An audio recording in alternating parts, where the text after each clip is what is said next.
গতকালই আবহাওয়া দপ্তর জানিয়েছিল টানা কয়েকদিন বঙ্গে চলবে কনকনিয়ে ঠান্ডা। আজ সর্বনিম্ন তাপমাত্রা থাকার সম্ভাবনা থাকছে 12 থেকে 13 ডিগ্রি সেলসিয়াস পর্যন্ত এবং তারই সঙ্গে সর্বোচ্চ তাপমাত্রা যেতে পারে সেটা 25 ডিগ্রি সেলসিয়াস পর্যন্ত।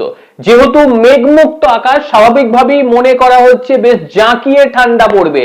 আর সকালটা বা দুপুর যেটা থাকছে সেটা হেভি সানশাইনের নামমাত্র থাকবে না, একেবারে রৌদ্র করজ্জ্বল আবহাওয়া মানুষ উপলব্ধি করতে পারবে।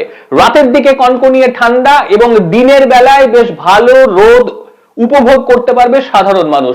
তারই সঙ্গে নর্থ ওয়েস্টের দিক থেকে একটি ঝোড়ো বাতাস বইবে ঘন্টায় প্রায় 9 কিলোমিটার বেগে। বাতাসে আপেক্ষিক আর্দ্রতার পরিমাণ থাকছে প্রায় 79% এবং একই সঙ্গে আজ সূর্যোদয় হয়েছে সকাল 6টা বেজে 10 মিনিটে এবং সূর্যাস্ত হবে বিকেল 4টে বেজে 55 মিনিটে।